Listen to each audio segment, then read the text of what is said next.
Hello students, next हम देखेंगे question number 4 क्या कह रहा है। देखो, इस टाइप का क्वेश्चन आपके पूरी की पूरी जो बुक का चैप्टर है प्रोबेबिलिटी, उसमें केवल एक ही दे रखा है। उसके पीछे रीजन ये है, ये एक्चुअल में जो ओल्ड बुक है उसका कंसेप्ट था मेनली बायनोमियल डिस्ट्रीब्यूशन, ठीक है। बट वो एक्सरसाइज आपके कट हो गया, तो इसलिए आपको थोड़ा अजीब सा लगेगा। बट हाँ, एक क्वेश्चन दे रखा है तो समझ लो उसको।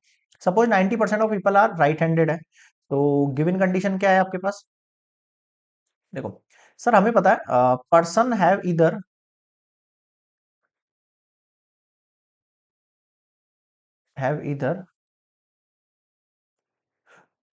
राइट हैंडेड और लेफ्ट हैंडेड, ऐसे ही होता है।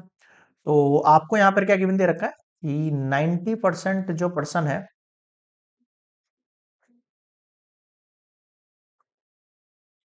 क्या है, राइट हैंडेड है। तो आप मुझे बताओ प्रोबेबिलिटी क्या होगी राइट हैंडेड वालों की। प्रोबेबिलिटी हो जाएगी सर 90/100, 0.9 हो जाएगी। इसको मैं पी से डिनोट कर रहा हूँ, स्मॉल पी से। एंड अब जो प्रोबेबिलिटी होगी लेफ्ट हैंडेड वालों की, वो कितनी होगी। ऑब्वियस बात है, 1 - 0.9 मीन्स 0.1, जिसको हम क्यू डिनोट कर देंगे, ठीक है सर। अब यहां पर हम क्या कर सकते हैं, यूजिंग बायनोमियल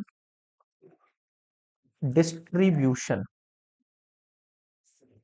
बायनोमियल डिस्ट्रीब्यूशन क्या कहता है, देखो आपको प्रोबेबिलिटी निकालनी है that at most 6 of a random sample of 10 people जो सिलेक्टेड होंगे विथ, यहाँ पर एन कितना है आपके पास सर, एन है हमारे पास 10। अब आपने जो है परम्यूटेशन कॉम्बिनेशन पढ़ा है आपने, ठीक है, बायनोमियल पढ़ा होगा उसके अंदर। तो मुझे क्या निकालना है, मुझे एक्चुअल में जो है एट मोस्ट 6 जो पर्सन है उनका प्रोबेबिलिटी निकालना है, यानी 6 से नीचे जितने भी पर्सन होंगे उनके सारे केसेस निकालना है। 6 से नीचे जितने भी केसेस होंगे सारे निकालना है। तो मुझे इसको करने के लिए क्या करना पड़ेगा, 1 में से माइनस करना पड़ेगा समीशन आई इक्वल्स टू, या फिर एक्स इक्वल्स टू, जो आपको मानना है आई इक्वल्स टू 7।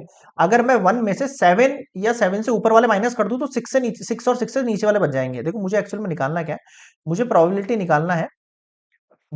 निकालना है, x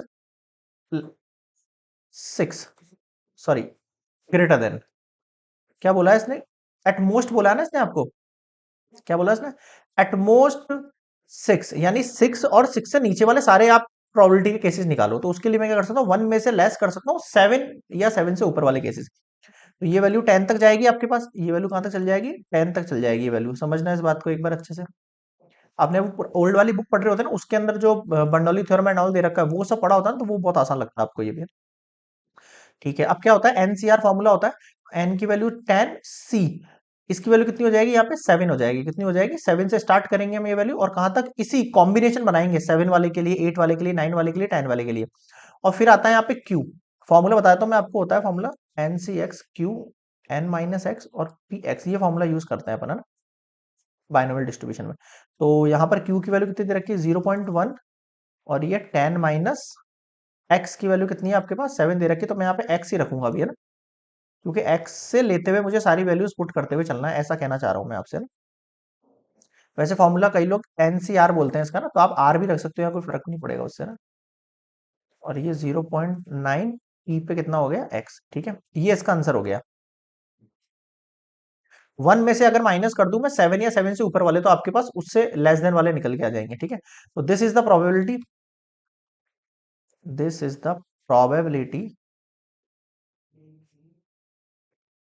that at most 6 of a